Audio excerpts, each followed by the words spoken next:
जय हिंद दोस्तों। आप सभी का अपना यूट्यूब चैनल गौतम एकेडमी में स्वागत है। दोस्तों हम लोग इस वीडियो में यूटेरिया का एक न्यू बुक आया दोस्तों, जो कि बिहार दरोगा प्रारंभिक परीक्षा पीटी के लिए दोस्तों, और यह बुक जो है वॉल्यूम 1 है। इसमें दोस्तों टोटल 15 मॉडल प्रैक्टिस सेट दिया गया है, और यह दोस्तों जो टोटल मॉडल प्रैक्टिस सेट है पूर्णतः परीक्षा पद्धति पर दोस्तों आपको आधारित है, और प्रत्येक प्रैक्टिस सेट में दोस्तों 100 क्वेश्चन है। तो जिसमें दोस्तों हम लोग प्रत्येक सेट को यहाँ पर देखेंगे। तो और आप हमारे दोस्तों YouTube चैनल पर पहली बार आए हैं तो चैनल को सब्सक्राइब कर लीजिए और बेल आइकन को प्रेस कर लीजिए। आज हम लोग इस सेट नंबर 2 देखने वाले हैं। इससे पहले एक प्रैक्टिस सेट आपको करा दिया गया है, और दोस्तों फुल डिस्कशन के साथ उसको कराया गया है। यदि आप नहीं देखे हैं तो हमारा YouTube चैनल पर प्लेलिस्ट बनाकर डाल दिया गया है, वहाँ से आप लोग देख सकते हैं। तो चलिए दोस्तों सेट 2 को स्टार्ट करते हैं। इसमें क्वेश्चन पहला करा है कि शाहजहां के द्वारा निर्मित तख्ते हाउस यानी कि मयूर सिंहासन पर बैठने वाला अंतिम मुगल बादशाह कौन था? बताइए अंतिम मुगल बादशाह कौन था? दोस्तों मोहम्मद शाह था। मोहम्मद शाह, याद रखिएगा मोहम्मद शाह। और मोहम्मद शाह को रंगीला बादशाह के रूप में जाना जाता है। फिर दोस्तों यहाँ से क्वेश्चन पूछता है आपसे कि तख्ते हाउस यानी कि तख्ते हाउस का निर्माण किसने करवाया था? तो तख्ते हाउस का दोस्तों निर्माण किसने करवाया था? तो शाहजहां।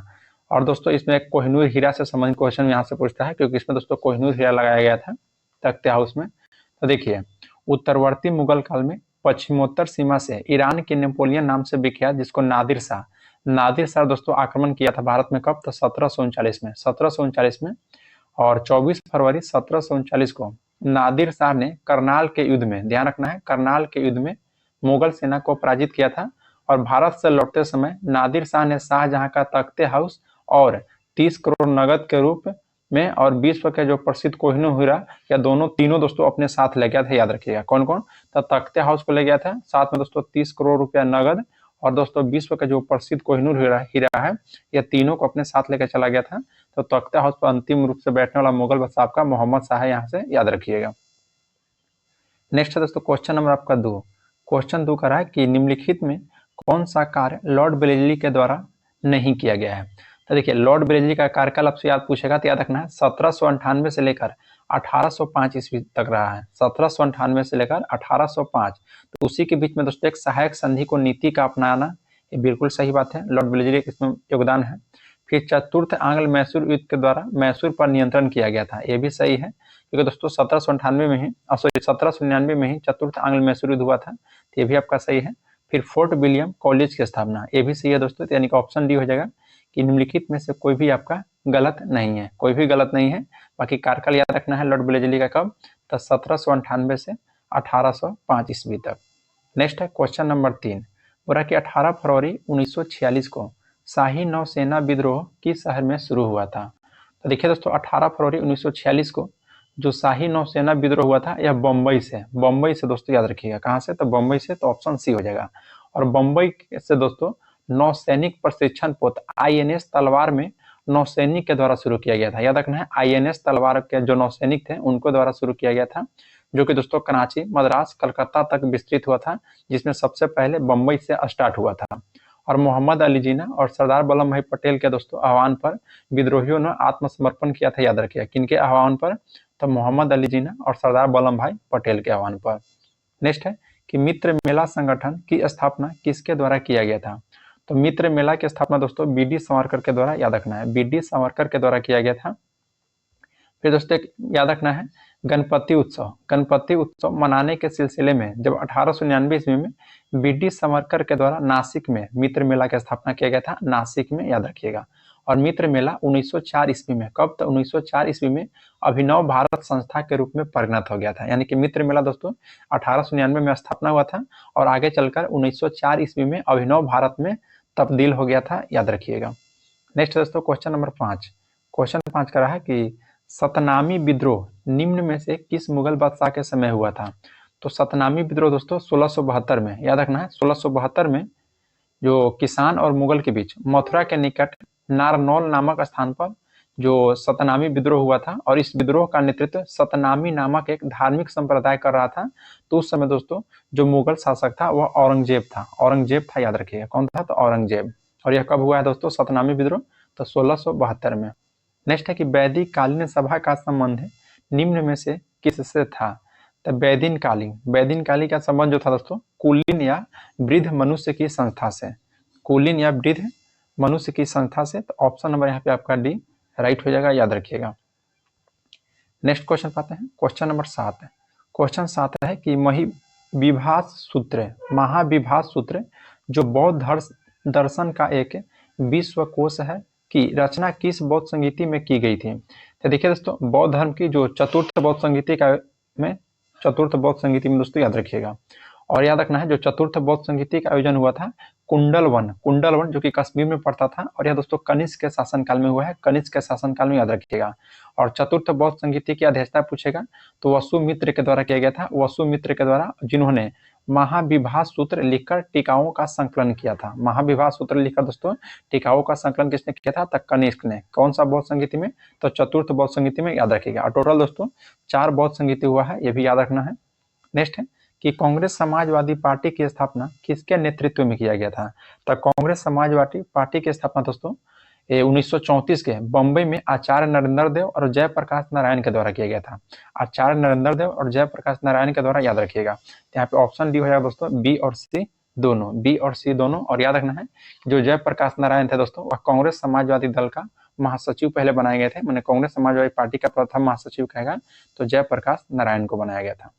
चलिए नेक्स्ट क्वेश्चन की ओर बढ़ते हैं, क्वेश्चन नंबर 9। बोला कि कलाई सर्कुलर का संबंध निम्न में से किस आंदोलन से था? तो कलाई सर्कुलर का दोस्तों संबंध है आपका स्वदेशी आंदोलन से, स्वदेशी आंदोलन से, याद रखिएगा। स्वदेशी आंदोलन दोस्तों 1905 में शुरू हुआ था, और यह स्वदेशी आंदोलन को दबाने के लिए सरकार के द्वारा 22 अक्टूबर 1905 को कलाइकल सर्कुलर निकाला गया था, कलाइकल सर्कुलर, याद रखिएगा। नेक्स्ट क्वेश्चन की ओर बढ़ते हैं दोस्तों, क्वेश्चन नंबर आपका 10। क्वेश्चन 10 कर रहा है कि मुगल काल में बंदरगाहों के प्रशासन की देखभाल निम्न में से कौन करवाता था? तो याद रखना दोस्तों, मुसुद्दी के द्वारा करवाया था। बंदरगाह प्रशासन की देखभाल कहेगा तो मुसुद्दी, सभी मुगल काल से हम बता रहे हैं। फिर मीर ए बहर, देखिए ऑप्शन सी में मीर ए जो बहर है दोस्तों, यह आपको वन विभाग के अधिकारी हुआ करता था मुगल काल में, वन विभाग के अधिकारी। फिर दोस्तों जल सेना का प्रधान पूछेगा तो जल सेना का जो प्रधान हुआ करता था मीर ए बहर, याद रखिएगा। और दोस्तों तो ऑप्शन डी पाइए वाकिया नबीस जो था यह समाचार लेखक हुआ करता था मुगल काल में, समाचार लेखक को वाकिया नबीस कहा जाता था। नेक्स्ट है कि बारदोली सत्याग्रह किस वर्ष चलाया गया था? तो यह दोस्तों वर्ष 1928 में, बारदोली सत्याग्रह दोस्तों 1928 में चलाया गया था। और गुजरात के सूरत जिला में, याद रखना है, गुजरात के सूरत जिला में बारदोली तालुका में दोस्तों किसानों ने सरदार पटेल के नेतृत्व में, किसके? तो सरदार पटेल के नेतृत्व में आंदोलन चलाया गया था, जो कि बारदोली आंदोलन के रूप में प्रचलित हुआ था। और इसी आंदोलन में दोस्तों यानी कि बारदोली सत्याग्रह में ही बारदोली के महिलाओं ने सरदार वल्लभ भाई पटेल को सरदार की उपाधि दिया था, और सरदार पटेल को दोस्तों लौह पुरुष के नाम से भी जाना जाता है, ये भी बात आपको याद रखना है। क्वेश्चन नंबर यहाँ पे आपका 12 बोला कि तुगलक काल में बिहार की राजधानी कहाँ थी? तो तुगलक काल में दोस्तों बिहार शरीफ था। तुगलक काल में जो बिहार की राजधानी हुआ करता था वह दोस्तों बिहार शरीफ था, याद रखिएगा, बिहार शरीफ है। और तुगलक काल में सर्वप्रथम बिहार पर आक्रमण करने वाला 1324 में, कब तक? 1324 में बंगाल अभियान से लौटते समय गयासुद्दीन तुगलक ने किया था, जिसमें कर्नाट वंश के शासक हरि सिंह देव को पराजित किया था। याद रखना है, कर्नाट वंश के शासक कौन थे? तो हरि सिंह देव थे, उन्हीं को पराजित किया था कौन? तो गयासुद्दीन तुगलक। नेक्स्ट है कि बिहार के कितने व्यक्तियों को वर्ष 2025 में पद्म पुरस्कार देने की घोषणा की गई है? तो टोटल दोस्तों 7 व्यक्तियों को घोषणा किया गया था पद्म। और यहाँ से दोस्तों याद रखना है और कौन कौन व्यक्ति थे। तो देखिए शारदा सिन्हा को, जो कि मरणोपरांत है दोस्तों। फिर आपको याद रखना सुशील कुमार मोदी को, वो भी दोस्तों मरणोपरांत। फिर आचार्य किशोर कुणाल को, उनको भी दोस्तों मरणोपरांत। फिर डॉक्टर हेमंत कुमार, विजय नित्यानंद सुरेश्वर और भीम सिंह पवेश, ये 7 व्यक्ति का दोस्तों याद रखिएगा। नेक्स्ट है क्वेश्चन नंबर यहाँ पे आपका हो जाएगा 14। क्वेश्चन 14 है कि अंतर्राष्ट्रीय न्यायालय के कोरम की संख्या कितनी है? तो देखिए दोस्तों अंतर्राष्ट्रीय न्यायालय के जो कोरम की संख्या है वह 9 है। कोरम की संख्या कितनी है? तो 9। अंतर्राष्ट्रीय न्यायालय की स्थापना आपसे पूछेगा तो 1946 में किया गया था। 1946 में कहाँ में? तो द हेग में। और इसमें दोस्तों टोटल न्यायाधीश की संख्या आपसे पूछेगा तो अंतर्राष्ट्रीय न्यायालय में टोटल 15 न्यायाधीश होते हैं, जिनका नियुक्ति दोस्तों 9 वर्ष के लिए किया जाता है। 9 वर्ष के लिए किया जाता है, याद रखिएगा, 9 वर्ष के लिए। और अंतर्राष्ट्रीय न्यायालय का कार्यकारी भाषा आपसे पूछेगा तो अंग्रेजी और फ्रेंच है। और इसके कार्यवाही संचालन हेतु कोरम की संख्या जो भी पूछ रहा था दोस्तों तो आपका 9 हो जाएगा, यानी कि ऑप्शन नंबर सी। नेक्स्ट है कि विश्व पशु कल्याण दिवस कब मनाया जाता है? तो विश्व पशु कल्याण दिवस 4 अक्टूबर को, 4 अक्टूबर को दोस्तों मनाया जाता है, याद रखिएगा कब, तो 4 अक्टूबर को। अक्टूबर से संबंधित और दिवस मनाया जाता है, याद रखना है 5 अक्टूबर, 5 अक्टूबर को कहेगा तो विश्व परिवेश दिवस, फिर 9 अक्टूबर को विश्व डाक दिवस, 10 अक्टूबर को विश्व दृष्टि दिवस और 14 अक्टूबर को विश्व मानक दिवस। चलिए नेक्स्ट क्वेश्चन पाते हैं। क्वेश्चन में दोस्तों आपका 16 कि किस वर्ष बी.एस. नौपाल को साहित्य में नोबेल पुरस्कार दिया गया था? तो बी.एस. नौपाल का दोस्तों जो साहित्य में नोबेल पुरस्कार दिया गया था वह 2001 ईस्वी में, 2001 ईस्वी में दोस्तों, याद रखिएगा। देखिए और साहित्य में दोस्तों एक रविन्द्रनाथ टैगोर का नाम सुने होंगे, जो इनको 1913 में, रविन्द्रनाथ टैगोर को दोस्तों 1913 में नोबेल पुरस्कार दिया गया था। फिर एक भौतिकी के क्षेत्र में सी.वी. रमन को दिया गया था 1930 में। फिर चिकित्सा के क्षेत्र में दोस्तों 1968 में दिया गया था हरगोविंद खुराना को। और शांति के क्षेत्र में दोस्तों मदर टेरेसा को दिया गया था 1979 में। और अर्थशास्त्र के क्षेत्र में अमर्त्य सेन को 1998 में।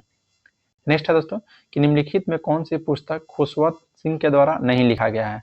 तो खुशवंत सिंह के द्वारा पुस्तक दोस्तों देखिए train to Pakistan, the company of women और बुरियट एट सी, ये सभी दोस्तों खुशवंत सिंह के द्वारा लिखा गया है। लेकिन जो गार्डनर पुस्तक है, गार्डनर दोस्तों रविंद्रनाथ टैगोर की है, रविंद्रनाथ टैगोर के द्वारा लिखा गया है। नेक्स्ट है दोस्तों कि सर्वाधिक तरल मुद्रा का रूप है? तो सर्वाधिक तरल का है दोस्तों तो एमोन हो जाएगा, एमोन के बाद फिर M2 होता है, फिर M3 होता है, फिर M4 होता है। तो सर्वाधिक का है दोस्तों तो एमोन हो जाएगा, याद रखिएगा। और एमोन को दोस्तों याद रखना है संकुचित मुद्रा भी कहते हैं, संकुचित मुद्रा। और M3 को पूछेगा तो M3 को दोस्तों व्यापक मुद्रा कहते हैं, व्यापक मुद्रा। और एमोन की तरलता M3 की तुलना में सर्वाधिक है, ये भी याद रखना है। बोलिए क्वेश्चन नंबर 19 है कि क्वेश्चन नंबर 19 है कि फ्रैंकफर्ट शेयर मूल्य सूचकांक किस देश के स्टॉक एक्सचेंज से संबंधित है? तो दोस्तों जर्मनी का है, याद रखिएगा। फ्रैंकफर्ट शेयर जो मूल्य सूचकांक है कहाँ की है? तो जर्मनी का है, जर्मनी का है। और ये दोस्तों देखिए कुछ हम आपको बता रहे हैं जो स्टॉक एक्सचेंज याद रखना है। सबसे पहले सेबी याद रखिएगा, सेबी जो आपका भारत की है, 1988 में इसकी स्थापना किया गया था। और सेबी दोस्तों एक आपका गैर संवैधानिक संस्था है, कैसी? तो गैर। फिर दोस्तों और देश का नाम बता रहे हैं, देखिए डी जोस जो सूचकांक है या दोस्तों न्यूयॉर्क की है, कहाँ की है? तो न्यूयॉर्क की। निक्की पूछेगा तो निक्की दोस्तों टोक्यो की है और स्टॉक एक्सचेंज। मिड डेक्स दोस्तों आपका जर्मनी का है। और फ्रैंकफर्ट शेयर ये भी आपका जर्मनी का है। आईपीसी दोस्तों तो आईपीसी मैक्सिको का है। और सेट कहेगा तो सेट आपका थाईलैंड का है। तो सभी याद रखना है, वो फिर से रिपीट कर देते हैं। सेट पूछेगा दोस्तों तो सेट थाईलैंड का है, आईपीसी कहेगा तो मैक्सिको का है, मिड डेक्स कहेगा तो जर्मनी का है, निक्की दोस्तों टोक्यो का है, और डी जोन्स जो कि न्यूयॉर्क का है। चलिए नेक्स्ट पाते हैं। क्वेश्चन नंबर दोस्तों 20 बोला कि दूध के उत्पादन में भारत का विश्व में कौन सा स्थान है? तो प्रथम दोस्तों दूध उत्पादन में प्रथम स्थान है भारत का। देखिए भारत दोस्तों विश्व में अकेले लगभग 24%, लगभग दोस्तों 24% दूध का उत्पादन करता है। फिर भारत में श्वेत क्रांति के जनक पूछेगा तो वर्गीज कुरियन को जाना जाता है, श्वेत क्रांति के जनक वर्गीज कुरियन को। और 1970-71 में दोस्तों भारत का दूध खपत प्रति व्यक्ति 112 ग्राम था, जो कि अभी वर्तमान में 350 ग्राम हो गया है, याद रखिएगा। वर्तमान में कितना? तो 350 ग्राम। क्वेश्चन नंबर 22 है दोस्तों कि वैसी अवस्था जिसमें एक समान वस्तु के बहुत अधिक क्रेता एवं विक्रेता होते हैं वह दोस्तों क्या कहलाते हैं? तो वह दोस्तों पूर्ण प्रतियोगिता कहलाते हैं, पूर्ण प्रतियोगिता, याद रखिएगा, पूर्ण प्रतियोगिता। नेक्स्ट पाते हैं। क्वेश्चन नंबर 22 है कि एल्युमिनियम उद्योग के विस्तार हेतु इंडाल्को कंपनी की स्थापना किस देश के सहयोग से किया गया था? तो यह दोस्तों कनाडा देश के सहयोग से दोस्तों इंडाल्को की स्थापना किया गया था, याद रखिएगा। इंडाल्को की स्थापना देखिए 1937 में दोस्तों एल्युमिनियम बनाने का पहला कारखाना स्थापित किया गया था। और 1965 में सार्वजनिक क्षेत्र में एल्युमिनियम कंपनी की स्थापना हुआ था। फिर दोस्तों देखिए कुछ और कंपनी है, जैसे बाल्को एल्युमिनियम कंपनी है, इसका दोस्तों रूस के सहयोग से स्थापना किया गया था। नाल्को पूछेगा दोस्तों तो नाल्को फ्रांस के सहयोग से। हिंडाल्को कहेगा, हिंडाल्को तो अमेरिका के सहयोग से। माल्को कहेगा तो इटली के सहयोग से। फिर इंडाल्को जो कि आपको देख चुके हैं दोस्तों कनाडा के सहयोग से, यानी कि ऑप्शन इसका बी आपका राइट हो जाएगा। नेक्स्ट क्वेश्चन पाते हैं। क्वेश्चन नंबर 23 बोला कि अंतर्राष्ट्रीय संस्कृत पुरस्कार 2024 से किसे सम्मानित किया गया है? तो प्रोफेसर मीना चरना का दोस्तों आप नाम सुने होंगे। इनको अंतर्राष्ट्रीय संस्कृत पुरस्कार 2024 से सम्मानित किया गया है। नेक्स्ट है कि भारत ने कब तक मलबा मुक्त अंतरिक्ष मिशन का लक्ष्य रखा है? तो 2030 तक दोस्तों 2030 तक याद रखना है मलबा मुक्त का लक्ष्य रखा गया है, यानी कि ऑप्शन सी हो जाएगा। नेक्स्ट है कि भारत द्वारा हाल ही में सीतवे बंदरगाह समझौता किस देश के साथ हुआ है? तो सीतवे बंदरगाह जो समझौता किया गया दोस्तों वह भारत और म्यांमार के बीच, भारत और म्यांमार के बीच दोस्तों याद रखिएगा सीतवे बंदरगाह समझौता हुआ है। नेक्स्ट है कि किस देश में दुनिया का पहला तैरता शहर बनेगा? तो दुनिया का पहला तैरता शहर दोस्तों दक्षिण कोरिया, दक्षिण कोरिया दोस्तों याद रखना है दुनिया का पहला शहर दोस्तों बनेगा क्या? तैरता। नेक्स्ट है क्वेश्चन नंबर आपका यहाँ पे 24 है कि राष्ट्रीय पंचायत राज दिवस किस तिथि को मनाया जाता है? तो राष्ट्रीय पंचायत राज दिवस दोस्तों 24 अप्रैल को, 24 अप्रैल को। और देखिए 73वां संविधान संशोधन अधिनियम 1992 के द्वारा पंचायती राज को संवैधानिक दर्जा दिया गया था।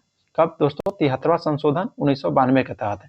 और यह दोस्तों 24 अप्रैल 1933 को लागू हुआ था, जिस कारण दोस्तों 24 अप्रैल को हम लोग पंचायती राज दिवस के रूप में मनाते हैं। नेक्स्ट है कि हाल ही में किस राज्य में 11वीं सदी को ग्रांथम शिलालेख खोजे गए हैं? तो ग्रांथम शिलालेख दोस्तों अभी हाल ही में तमिलनाडु में खोजा गया है, तमिलनाडु में याद रखिएगा, कहाँ में? तो तमिलनाडु में। नेक्स्ट दोस्तों क्वेश्चन नंबर यहाँ पे आपका 29 कि लोंगटे महोत्सव किस राज्य में मनाया जाता है? तो देखिए दोस्तों यह त्यौहार जो है अरुणाचल प्रदेश के नईसी जनजाति के द्वारा, नईसी जनजाति के द्वारा मनाया जाता है लोंगटे महोत्सव, याद रखिएगा। लोंगटे महोत्सव जो है ना यह पशु बलि निषेध के लिए जाना जाता है, पशु बलि निषेध के लिए। नेक्स्ट है कि हाल ही में राष्ट्रीय न्यायिक अकादमी का प्रमुख किसे नियुक्त किया गया है? तो देखिए राष्ट्रीय न्यायिक अकादमी दोस्तों जो नियुक्त किया गया है अनुरुद्ध बोस को, और राष्ट्रीय न्यायिक अकादमी दोस्तों भोपाल में है और इसकी स्थापना 1933 में किया गया था, 1933 में, याद रखिएगा। क्वेश्चन नंबर 31 है कि भारतीय यानी कि पहला परमाणु ऊर्जा शिखर सम्मेलन कहाँ आयोजित हुआ था? तो दोस्तों बेल्जियम में, बेल्जियम याद रखिएगा, पहला परमाणु ऊर्जा शिखर सम्मेलन आयोजन किया गया था बेल्जियम में दोस्तों। देखिए दोस्तों दुनिया का अगर पहला परमाणु ऊर्जा शिखर सम्मेलन बेल्जियम के, हाँ ठीक है दोस्तों बेल्जियम में ही, क्योंकि बेल्जियम से ब्रुसेल्स में आयोजित हुआ था, याद रखिएगा बेल्जियम के ब्रुसेल्स में आयोजित हुआ था, तो बेल्जियम में ही ब्रुसेल्स। नेक्स्ट है कि अंतरिक्ष में यात्रा करने वाला पहले भारतीय पर्यटक कौन बने?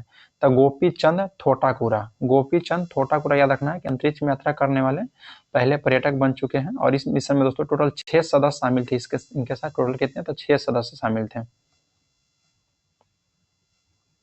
क्वेश्चन नंबर 33 है कि किस भारतीय को पेरिस ओलंपिक में जूरी सदस्य नामित किया गया है? तो बिल्किस मीर को, बिल्किस मीर को, यानी कि ऑप्शन नंबर ए हो जाएगा, बिल्किस मीर को पेरिस ओलंपिक में जूरी सदस्य हेतु नामित किया है। नेक्स्ट है कि हाल ही में भारत, मालदीव और श्रीलंका का त्रिपक्षीय अभ्यास दोस्ती 16 का आयोजन कहाँ में किया गया है? तो दोस्ती 16 दोस्तों मालदीव में आयोजन किया गया है, और यह दोस्ती 16 जो है भारत, मालदीव और श्रीलंका का यह दोस्तों अभ्यास याद रखिएगा। नेक्स्ट पाते हैं क्वेश्चन नंबर आपका हो जाएगा 35 कि हुरन ग्लोबल यूनिकॉर्न इंडेक्स 2024 में भारत का स्थान रैंक तीसरा है, याद रखना है। हुरन ग्लोबल यूनिकॉर्न में दोस्तों भारत का स्थान क्या है? तो आपका तीसरा है, याद रखिएगा तीसरा। नेक्स्ट है कि भारत की पहली घरेलू gene therapy CAR-T CAR T cell therapy किस बीमारी के इलाज में प्रयुक्त हुआ है? तो दोस्तों कैंसर में, कैंसर के इलाज में, जो कि हाल ही में लॉन्च किया गया दोस्तों राष्ट्रपति द्रौपदी मुर्मू के द्वारा, याद रखिएगा राष्ट्रपति द्रौपदी मुर्मू के द्वारा। नेक्स्ट पाते हैं कि हाल ही में किस भारतीय शहर को विश्व शिल्प शहर का दर्जा मिला है? तो श्रीनगर को, श्रीनगर को विश्व शिल्प शहर का दर्जा दिया गया है, याद रखिएगा श्रीनगर को। नेक्स्ट पाते हैं क्वेश्चन नंबर दोस्तों यहाँ पर 38 है कि हाल ही में अमेरिका के राष्ट्रपति डोनाल्ड ट्रंप ने किस संगठन से अलग होने की घोषणा की है? तो दोस्तों विश्व स्वास्थ्य संगठन से, विश्व स्वास्थ्य संगठन से, याद रखिएगा विश्व स्वास्थ्य संगठन से अलग होने की घोषणा की है। नेक्स्ट पाते हैं क्वेश्चन नंबर 39 कि लोकसभा चुनाव 2024 में भारत को किस जनजाति ने पहली बार मतदान किया है? तो दोस्तों सोम्पेन जनजाति, सोम्पेन जनजाति, जो कि दोस्तों ये अंडमान निकोबार द्वीप समूह में की है, सोम्पेन जनजाति याद रखिएगा। और इस बार सोम्पेन जनजाति के दोस्तों टोटल 7 सदस्य वोट दिया है। और 2011 जनगणना के अनुसार दोस्तों इनकी कुल संख्या की बात की जाए तो 229 है, कुल संख्या 229 है दोस्तों। और अंडमान निकोबार में कहेगा टोटल 1 लोकसभा सीट है, टोटल कितना था? 1 लोकसभा सीट है। नेक्स्ट है कि हाल ही में सर्वोच्च न्यायालय के द्वारा टिप्पणी की गई जिसमें जलवायु परिवर्तन के प्रतिकूल प्रभावों से संरक्षण के अधिकार को किस रूप में वर्गीकृत किया गया है? तो बताइए दोस्तों किस रूप में वर्गीकृत किया गया है? तो मौलिक अधिकार के, यानी कि ऑप्शन ये हो जाएगा मौलिक अधिकार के रूप में दोस्तों। देखिए अनुच्छेद 14 और 21 के तहत जलवायु परिवर्तन के प्रतिकूल प्रभावों से संरक्षण के अधिकार को मान्यता दिए जाने हेतु टिप्पणी की गई थी। और यह दोस्तों एम के रंजीत सिंह और अन्य बनाम भारत संघ मामला में सर्वोच्च न्यायालय के द्वारा यह टिप्पणी किया गया है, ये भी याद रखिएगा। नेक्स्ट है कि अंतर्राष्ट्रीय मिलिटेस वर्ष 2023 का समापन कहाँ संपन्न हुआ है? तो दोस्तों रोम में याद रखना है, रोम। इटली की राजधानी दोस्तों रोम है और यहाँ पर FAO यानी फाओ का मुख्यालय में अंतर्राष्ट्रीय मिलिटेस वर्ष 2023 संपन्न हुआ है, याद रखिएगा। नेक्स्ट पाते हैं कि लता दीनानाथ मंगेशकर पुरस्कार 2024 से किसे सम्मानित किया गया है? तो अमिताभ बच्चन को याद रखिएगा। नेक्स्ट क्वेश्चन को बढ़ते हैं। क्वेश्चन में दोस्तों 43, देखिए 43 का दोस्तों इंग्लिश है, हम आपको डायरेक्ट आंसर बताते जा रहे हैं, यानी कि ऑप्शन ए हो जाएगा दोस्तों डेंजर हो जाएगा। फिर 44 को दोस्तों फिल इन द ब्लैंक्स के बारे में, यानी यहाँ पर तो ईज हो जाएगा, ईज, इसको आप लोग दोस्तों देख लीजिएगा, ईज हो जाएगा यहाँ पे। फिर नेक्स्ट क्वेश्चन नंबर 45 दोस्तों, तो 45 का ऑप्शन बी हो जाएगा कि एक टुक द डिसीजन। फिर क्वेश्चन नंबर आपका 46, क्वेश्चन 46 दोस्तों स्वर्ग का परिवाची शब्द होगा, तो स्वर्ग का परिवाची शब्द दोस्तों धौ हो जाएगा, याद रखिएगा। नेक्स्ट है कि नदी शब्द का पुल्लिंग रूप निम्न में से क्या है?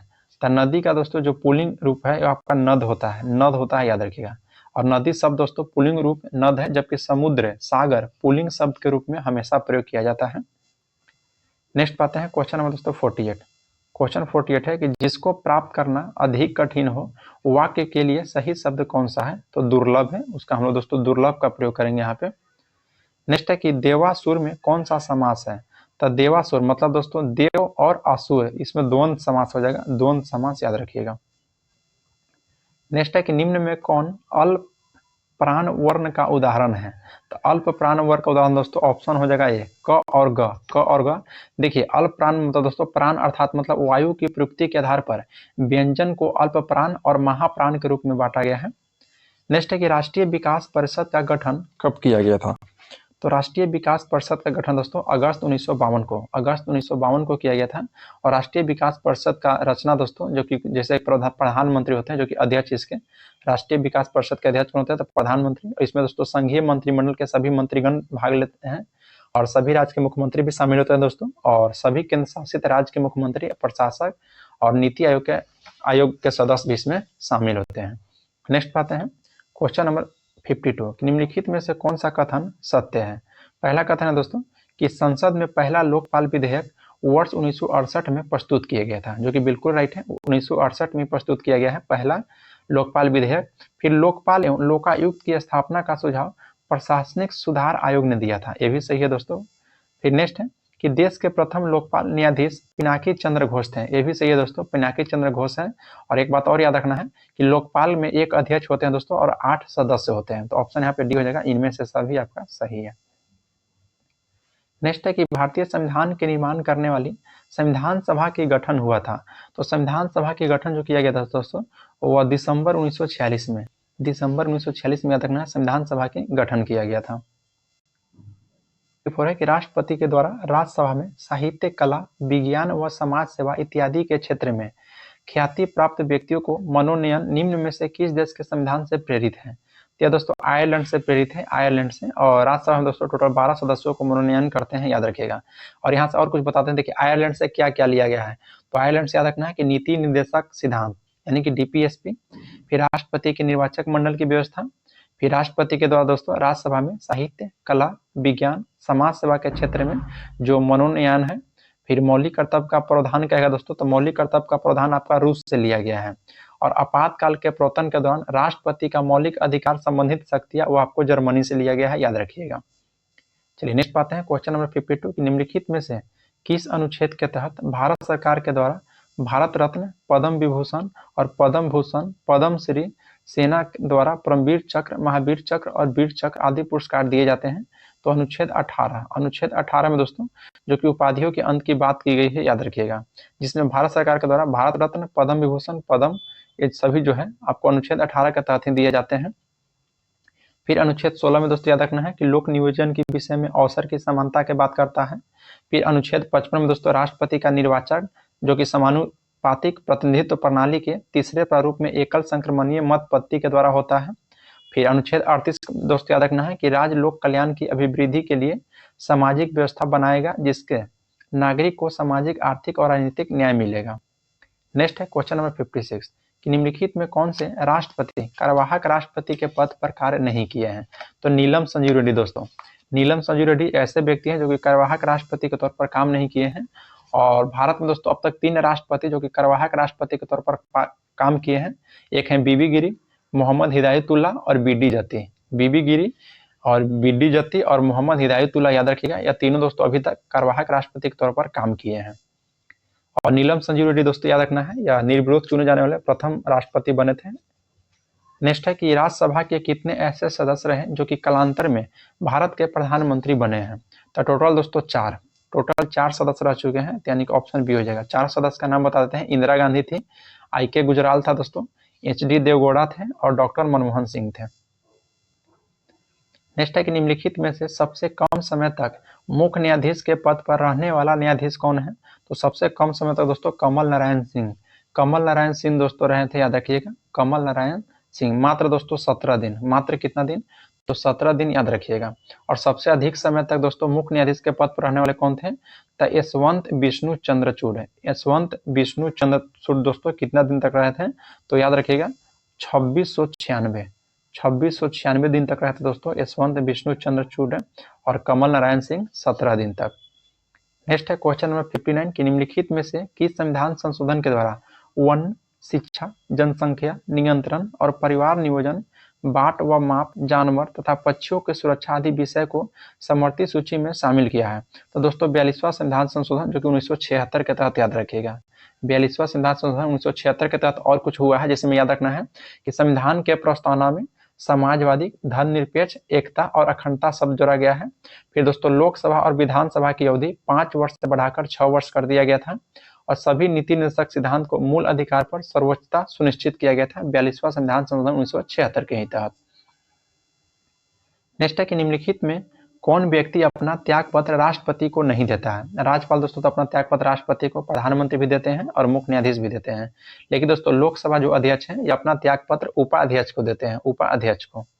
नेक्स्ट है कि वर्ष 2011 के जनगणना के अनुसार भारत की दूसरे सबसे बड़ी जनजाति, तो दूसरी कहेगा दोस्तों तो गोंड हो जाएगा, और पहली जनजाति कहेगा दोस्तों तो कौन हो जाएगा? तो भील हो जाएगा, भील हो जाएगा, याद रखना है। और तीसरी सबसे बड़ी जनजाति कहेगा दोस्तों तो संथाल हो जाएगा। संथाल का दोस्तों आपका तीसरी सबसे बड़ी जनजाति है, और पहली दोस्तों आपका भील हो जाएगा और दूसरी दोस्तों आपका गोंड हो जाएगा। यहाँ से तीनों आपको याद रखना है। फिर आपसे क्वेश्चन पूछता है कि सर्वाधिक जनजाति जनसंख्या वाला राज्य कौन है? तो मध्य प्रदेश। फिर सबसे कम जनजाति वाला पूछेगा तो मेघालय हो जाएगा। और जरवा जनजाति दोस्तों जो कि अंडमान निकोबार को विश्व के सबसे पुरानी जनजाति माना जाता है, जरवा जनजाति याद रखिएगा, जो कि अंडमान निकोबार में है। नेक्स्ट बात है कि निम्नलिखित में से किस बंदरगाह को अरब सागर की रानी कहा जाता है? तो कोची बंदरगाह को दोस्तों, कोची बंदरगाह को अरब सागर की रानी कहा जाता है। और देश का सबसे बड़ा बंदरगाह पूछेगा दोस्तों तो मुंबई बंदरगाह है। और देश का सर्वश्रेष्ठ प्राकृतिक बंदरगाह कहेगा तो विशाखापट्टनम, विशाखापट्टनम बंदरगाह है। और यह भारत का दोस्तों दूसरा सबसे गहरा बंदरगाह है। नहीं, विशाखापट्टनम दोस्तों भारत का सबसे गहरा बंदरगाह है, सबसे गहरा। फिर चेन्नई बंदरगाह दोस्तों जो कि कृत्रिम बंदरगाह है, और भारत का सबसे प्राचीन बंदरगाह है कौन है? तो चेन्नई बंदरगाह। फिर दोस्तों मुद्रा बंदरगाह जो कि भारत का पहला निजी बंदरगाह हो चुका है, मुद्रा बंदरगाह, ये भी याद रखिएगा। 63 है कि उष्णकटिबंधीय आर्द्र पर्णपाती वन कितने सेंटीमीटर वर्षा वाले क्षेत्र में मिलते हैं? तो 100 से दोस्तों 200 सेंटीमीटर, याद रखिएगा। नेक्स्ट है कि बांग्लादेश की सीमा समृद्ध भारतीय राज्य केंद्र शासित प्रदेश है। तो बांग्लादेश दोस्तों कौन कौन सटता है दोस्तों? तो देखिए पश्चिम बंगाल सटता है, फिर असम, मेघालय, त्रिपुरा और मिजोरम। तो देखिए ऑप्शन सी में पश्चिम बंगाल, मेघालय, त्रिपुरा, असम और मिजोरम, यानी कि ऑप्शन नंबर दोस्तों आपका यहाँ पे सी आपका राइट हो जाएगा, यानी कि ऑप्शन सी हो जाएगा। चलिए नेक्स्ट पाते हैं क्वेश्चन नंबर 65 कि नमकीन क्षेत्र में पाई जाने वाली वनस्पति को क्या कहा जाता है? तो नमकीन क्षेत्र में दोस्तों पाई जाने वाला जो वनस्पति क्षेत्र है उसको हम लोग हेलोफाइट कहते हैं। क्या कहते हैं? तो हेलोफाइट, याद रखिएगा, हेलोफाइट। चलिए नेक्स्ट है दोस्तों कि अब रेगिस्तान में बहने वाली गर्म एवं शुष्क हवा निम्नलिखित में से कौन है? तो रेगिस्तान में दोस्तों बहने वाली सीमुक, सीमुक हो जाएगा, यानी कि ऑप्शन सी हो जाएगा दोस्तों, सीमुक याद रखिएगा। सीमुक जो कि अरब रेगिस्तान में बहने वाली गर्म और शुष्क हवा है। फिर ऑप्शन ए पाना है दोस्तों सिरोको, सिरोको याद रखना है, जो कि सहारा मरुस्थल से भूमध्य सागर की ओर बहने वाली धूल से लदी हवा है। फिर फौन हवा जो कि ऑप्शन बी में है, यह दोस्तों आल्प्स पर्वत के उत्तरी ढाल से नीचे उतरने वाली गर्म और शुष्क हवा है। फिर चुनुक हवा जो कि ऑप्शन डी में दिया गया है, यह दोस्तों संयुक्त राज्य अमेरिका और कनाडा में रॉकी पर्वत श्रेणी के पूर्वी ढाल के साथ चलने वाली गर्म और शुष्क पवन है। नेक्स्ट दोस्तों कि भूमध्य सागर व अटलांटिक महासागर को जोड़ने वाली जल संधि कौन सी है? तो जिब्राल्टर हो जाएगा। जिब्राल्टर जल संधि दोस्तों याद रखना है, जो कि भूमध्य सागर और अटलांटिक महासागर को जोड़ता है। फिर दोस्तों ऑप्शन ए पाइए, बाब एल मंडो। बाब एल मंडो दोस्तों लाल सागर को अरब सागर से जोड़ने का काम करते हैं, लाल सागर को अरब सागर। फिर ऑप्शन बी पाना है, हार्मुज जल संधि, जो कि फारस की खाड़ी और ओमान की खाड़ी, फारस की खाड़ी और ओमान की खाड़ी दोस्तों हार्मुज जल संधि हो जाएगा। फिर ऑप्शन डी है, जो कि इंग्लिश चैनल को उत्तरी सागर से, डोबर जल संधि जो है दोस्तों इंग्लिश चैनल को उत्तरी सागर को जोड़ता है। नेक्स्ट एक, निम्नलिखित में से कौन अवसादी चट्टान नहीं है? तो अवसादी चट्टान दोस्तों देखिए एंथ्रासाइट कोयला हो जाएगा, जो कि अवसादी चट्टान का यह उदाहरण नहीं है। नेक्स्ट पाते हैं क्वेश्चन नंबर 69 कि चीता संरक्षण कोष का मुख्यालय कहाँ है? तो चीता संरक्षण कोष का मुख्यालय दोस्तों नामीबिया में हो जाएगा, नामीबिया में। और नामीबिया की राजधानी आपसे पूछेगा दोस्तों तो विंड हॉक। चीता का वैज्ञानिक नाम आपसे पूछेगा तो एसिनोनिक्स जुबेटस याद रखिएगा। देखिए दोस्तों भारत में प्रोजेक्ट चीता के तहत 70 साल के बाद चीता का वापसी हुआ था, जो कि नामीबिया में दोस्तों, नामीबिया से 8 चीता लाया गया था, जिसमें 5 गो मादा था और 3 गो नर था दोस्तों। और यह 2023 में लाया गया था, 2023 में याद रखिएगा। नेक्स्ट है कि राष्ट्रीय पक्षी दिवस कब मनाया जाता है? तो राष्ट्रीय पक्षी दिवस दोस्तों 12 नवंबर को राष्ट्रीय पक्षी दिवस के रूप में मनाया जाता है। 19 नवंबर को कहेगा दोस्तों तो विश्व शौचालय दिवस, 16 अक्टूबर को कहेगा तो विश्व ओजोन दिवस, और विश्व वन्यजीव दिवस दोस्तों आपका 3 मार्च को याद रखिएगा।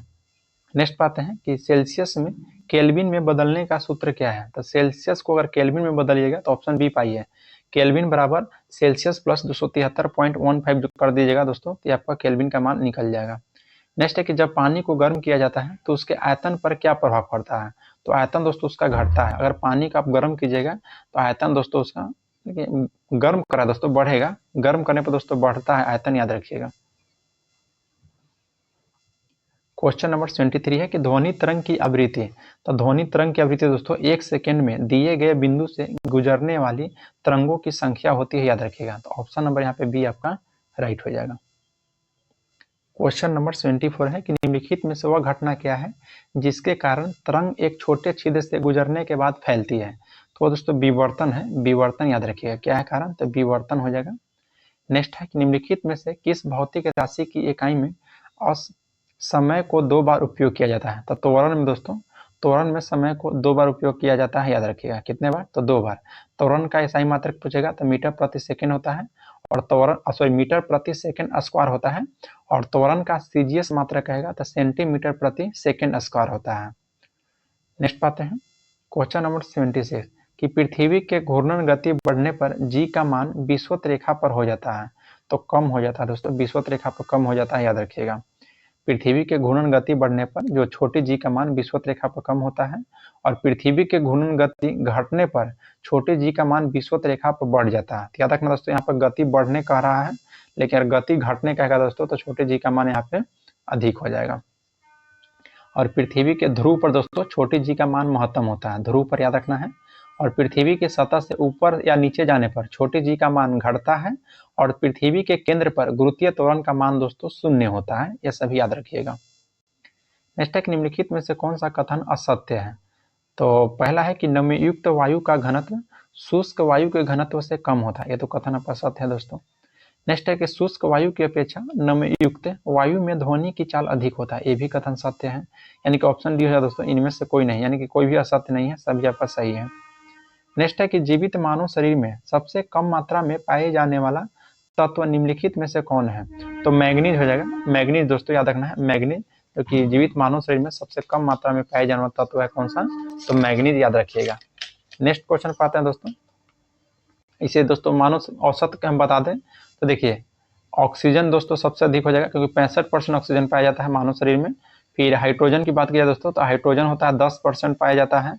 फिर दोस्तों कार्बन आपका 18% पाया जाता है, याद रखिएगा। और नाइट्रोजन भी पाया जाता है, जो कि दोस्तों 3%। नेक्स्ट है निम्नलिखित में से कौन कथन सत्य है?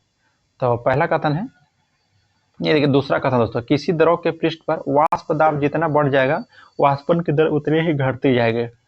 तो ऑप्शन यहाँ पे आपका बी राइट हो जाएगा, ऑप्शन नंबर बी हो जाएगा। नेक्स्ट है क्वेश्चन नंबर दोस्तों 18 बोला कि बोर बरी के अनुसार प्रत्येक कक्षा में चक्कर लगाने वाला इलेक्ट्रॉनों की अधिकतम संख्या होती है। तो दोस्तों 2n² याद रखिएगा।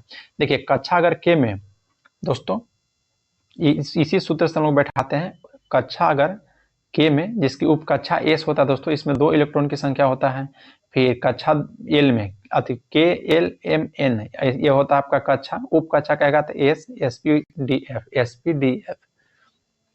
यही सूत्र के अनुसार दोस्तों बैठाया जाता है। नेक्स्ट पाते हैं कि मेंडलीव के आवर्त नियम के अनुसार आवर्त सारणी में कुल कितने वर्ग और आवर्त होते हैं। तो कुल दोस्तों 9 वर्ग और 7 आवर्त, जिसमें दोस्तों 8 गो जो वर्ग होता है और एक शून्य वर्ग बाद में जोड़ा गया था, यानी कि 9 वर्ग है और 7 आवर्त है, याद रखिएगा। नेक्स्ट दोस्तों कि KMnO4 में मैग्नीज की ऑक्सीकरण संख्या कितनी है। तो +7 हो जाएगा, +7 दोस्तों, इसको याद रख लीजिएगा, +7 ऐसे दोस्तों इसको बनाने के लिए रहता है।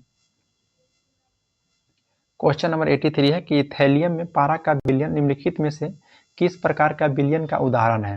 तो दोस्तों ठोस में द्रव का विलयन, ठोस में द्रव विलयन का उदाहरण है, यानी कि ऑप्शन नंबर ए आपका राइट हो जाएगा। नेक्स्ट पाते हैं दोस्तों कि कैसीटेराइट निम्नलिखित में से किस धातु का अयस्क है।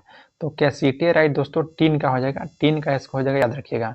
लेड का दोस्तों हम लोग कल भी देखे थे, गैलेना था, लेड का अयस्क था गैलेना। बिस्मथ का देख था दोस्तों बिस्मुथाइट है, बिस्मुथाइट है। और निकेल के था मिलेराइट, निकेल का क्या था मिलेराइट, याद रखिएगा।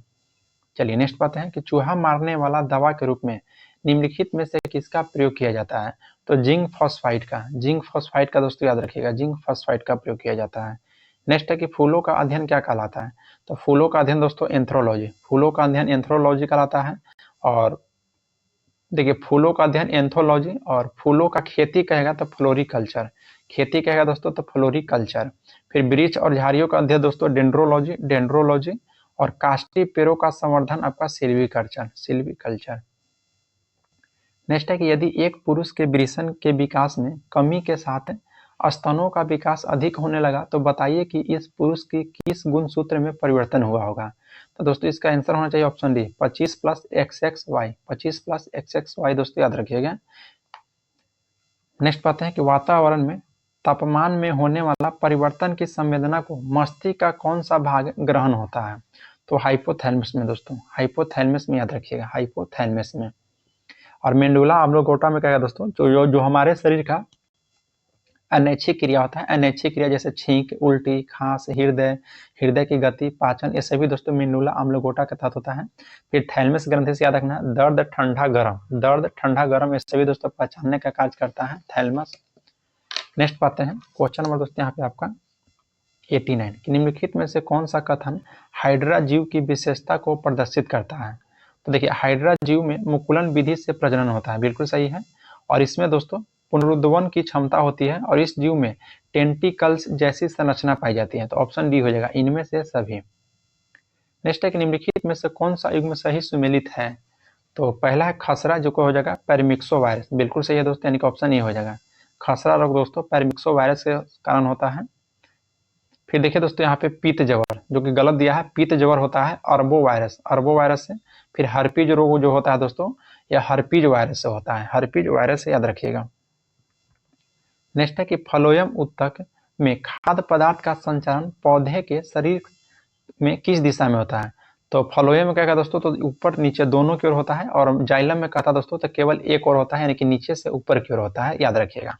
देखिए दोस्तों क्वेश्चन नंबर 91 तक हम लोग देख चुके हैं। अगर आप लोग को वीडियो अच्छा लग रहा होगा दोस्तों तो लाइक जरूर कीजिएगा, और आप हमारा यूट्यूब चैनल पर पहली बार आए हैं तो चैनल को सब्सक्राइब कर लीजिए और बेल आइकन को प्रेस कर लीजिए। दोस्तों इस वीडियो को अपने दोस्तों के साथ जरूर शेयर कीजिएगा, और इसका PDF दोस्तों आपको टेलीग्राम पर मिल जाएगा, जो कि डिस्क्रिप्शन में टेलीग्राम का लिंक दिया गया है। उस लिंक के माध्यम से आप टेलीग्राम में ज्वाइन हो जाइए। और इससे पहले का दोस्तों आप सेट 1 नहीं देखे हैं, क्योंकि आज हम लोग सेट नंबर 2 देखने वाले हैं, देख रहे हैं। तो सेट 1 नहीं देखे तो आप उसको जरूर देखिए दोस्तों, प्लेलिस्ट बना दिया गया है। चलिए क्वेश्चन नंबर 92 है कि पुलमोनरी धमनी में कौन सा रक्त प्रवाहित होता है। तब पुलमोनरी धमनी में दोस्तों अशुद्ध रक्त प्रवाहित होता है, याद रखिएगा, अशुद्ध रक्त है। धमनी में दोस्तों याद रखना है कि रक्त को हृदय से दूर अंग तक लेके जाता है धमनी, और रक्त को विभिन्न अंग से हृदय तक लाता है सीरा। और धमनी का काम है दोस्तों कि शरीर के गहराई में स्थित लाल रंग का होना, और सीरा का काम है कि यह शरीर के ऊपरी सतह में स्थित गहरे लाल और नीले बैंगनी रंग का होना, याद रखिएगा।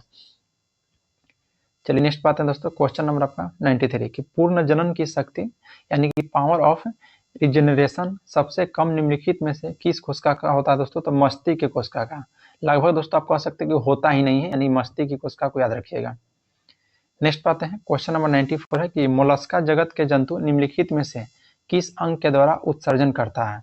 तो मूत्र अंग के द्वारा, याद रखिएगा। मूत्र अंग के द्वारा जो मोलस्का जगत के जंतु होता है या दोस्तों उत्सर्जन करता है मूत्र अंग के द्वारा। देखिए दोस्तों, एनलिडा संघ के जंतु का अगर उत्सर्जन पूछेगा एनलिडा संघ का, तो वृक्क के द्वारा होता है, वृक्क के द्वारा। और सिलिंटेंट्रा का उत्सर्जन क्या है दोस्तों? सीधे कोशिका के द्वारा होता है। फिर पेरिफेरा संघ के क्या है दोस्तों? तो विशिष्ट नलिका तंत्र के द्वारा होता है, याद रखिएगा। और आर्थ्रोपोडा का क्या है दोस्तों? तो मालपिघियन नलिकाओं के द्वारा। नेक्स्ट है कि प्लेनेरिया, फीता कृमि, लीवर, प्ल्यूक आदि निम्नलिखित में से किस संघ के जंतु है? तो दोस्तों यह प्लेटीहेल्मिन्थीज के है, प्लेटीहेल्मिन्थीज के।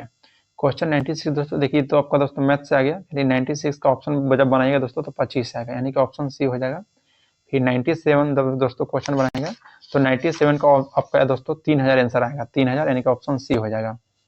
फिर नेक्स्ट है 98 का जो दोस्तों जब बनाएगा तो 35 आंसर आएगा, ऑप्शन डी हो जाएगा। फिर 99 का दोस्तों जब आप बनाइएगा, इसको स्क्रीनशॉट लेकर दोस्तों बना लीजिएगा, ऑप्शन बी आ जाएगा। और ऐसे हम इसका डिस्कशन डाल देंगे दोस्तों पीडीएफ में टेलीग्राम पर, वहां से भी आप इसको देख लीजिएगा। नेक्स्ट है दोस्तों क्वेश्चन 100 जब बनाइएगा तो 500 आएगा, क्योंकि दोस्तों अगर यहाँ पर हम बनाएंगे तो और वीडियो आपका दोस्तों लंबा हो जाएगा। अभी दोस्तों लगभग 40 मिनट का वीडियो हो चुका है। तो चलिए दोस्तों, आज हम सेट नंबर 2 को भी समाप्त कर लिए, इसका भी दोस्तों फुल डिस्कशन के साथ समाप्त किए हैं। अगर वीडियो आप लोग को अच्छा लगा हो दोस्तों तो लाइक जरूर कीजिएगा, और दोस्तों शेयर वीडियो को जरूर आप लोग कीजिए, ताकि इसको अधिक से अधिक लोग इस वीडियो का फायदा उठा सकें।